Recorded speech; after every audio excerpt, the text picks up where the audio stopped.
هنا كده ده الكاتاكومب أو اللي معروفة بمقابر كوم الشقافة. تعالوا بقى نشوفها، واحنا بنشوفها هنعرف قصتها وحكايتها. اما نيجي نبدأ النزول هنلاقي قدامنا بير، والمفروض ان احنا ننزل، بس للأسف انا كنت نزلت واكتشفت بعد كده ان التصوير وانا نازلة انه اتمسح، في عملته طبعا وانا طالعة. فاحنا هنشوف السلالم واحنا طالعين، بس هو عبارة عن منزل حوالي 4 أدوار. هنلاقي ان السلالم دي بتدور حوالين بير. هل هو بير فعلا كان بيتم استخدامه في نقل الموتى؟ لان زي ما بقول لكم هو حوالي 4 ادوار تحت الارض. ولا اللي هو كان مكان ما كانش بير بمعنى كلمة بير، مكان تم حفره أو استخدامه علشان يقدروا ينزلوا منه الجثث، أو تبقى فيه زي مكان لنفاذ الضوء للمقبرة من تحت. ده البير اللي احنا بنطلع حواليه واحنا مش متأكدين من قصته وحكايته ايه بالظبط. ده هنا انا بعد كنت ما طلعت بحاول اصور لكم عمق البير قد ايه. زي ما بقول لكم هو حوالي 4 ادوار تحت الارض. تعالوا بقى نتفرج على مقابر كوم الشقافة، إحدى أهم المعالم الأثرية في اسكندرية. هنلاقي إن أهمية المقبرة دي بترجع لأنها عجيبة من ضمن عجائب الدنيا السبعة في العصور الوسطى، وكمان التداخل الواضح ما بين الفن الفرعوني والفن الروماني في أروع نماذج الجنازة المعمارية. هنلاقي تماثيل مصنوعة أو موجودة مستخدمة الأساليب المصرية، ولكن بتحمل أساليب رومانية في الملابس والشعر. ده اللي خلى لمقابر كوم الشقافة أهمية كبيرة.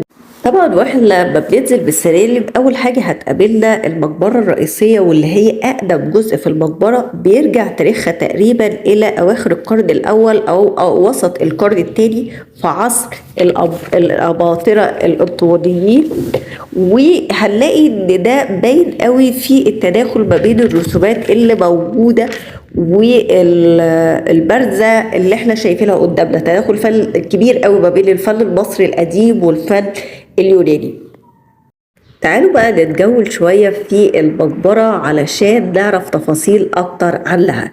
دي حجر الدفن اللي موجودة قدامنا، وهنلاقي إن الرسومات والنقوشات والنحت اللي موجود بيقول لنا على إن المقبرة دي ما اتبنتش كلها في عصر واحد. هي تقريبا المقبرة الرئيسية اتبنت في أواخر القرن الأول ووسط القرن الثاني، وده بيتضح جدا في الرسومات المصرية البارزة اللي احنا شفناها في المقبرة الرئيسية.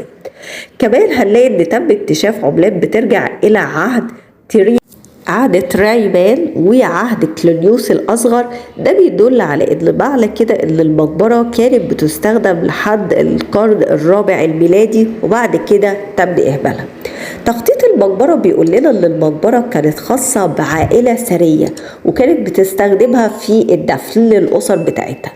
وهنلاقي اللي بعد ما تولى أمر المقبرة دي مجموعة من اللحامين ابتدت تعمل مجموعة من الحجرات اللي جوه الجدران علشان تدفن فيها الموتى، وده اللي واضح قدامنا دلوقتي. من الحاجات اللي ادت لمقبرة كوم الشقافة أهمية هي قصة اكتشافها. قصة اكتشافها كانت تمت بالصدفة في 28 سبتمبر سنة 1900، وده لما كان في حمار ماشي وسقط في الفتحة الرئيسية للمقبرة على عمق 12 متر. بالتالي هم عرفوا هنا ان في المقبرة الرئيسية، في حين ان التلقيم بدأ في المنطقة دي من سنة 1892 ولم يعثروا على المقبرة. فلولا الحمار ده انه وقع، لولا ان احنا اكتشفنا الاثر الجميل ده.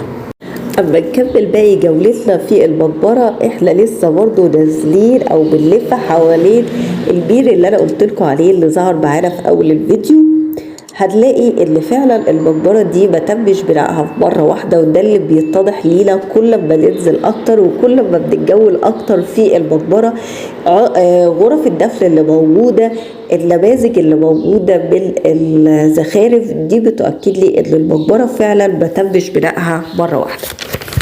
واحنا مكملين كده وبنتفرج على المقبرة، نقول سبب تسمية منطقة كوم الشقافة بكوم الشقافة، أو ليه اتسمت بمقابر كوم الشقافة.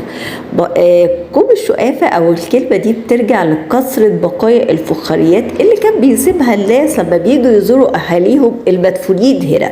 كمان من ضمن الحاجات اللي كانت لذيذة قوي اللي احنا في الصالة الرئيسية اللي احنا كنا شايفينها في أول حاجة، كان في صالة كده بيسموها صالة المأدبة أو صالة الطعام. كانوا بيجوا بقى بيجتمعوا أهل المتوفي فيها، بياكلوا فيها وبيتناولوا الطعام. وده طبعا الزيارات اللي بتكون في المناسبات الخاصة زي العيد الصغير، العيد الكبير. دي طبعا هو ما كانش فيه عيد صغير وعيد كبير، بس انا عايزه اقول ان دي من ضمن الموروثات القديمه اللي احنا زياره المتوفي والمقابر في المناسبات الخاصه والاعياد، وان احنا ناكل ونشرب بنحس بان احنا بنونس المتوفي. ده اخر نهايه السلم الطويل ونهايه المطاف في مقابر كوم الشقافة.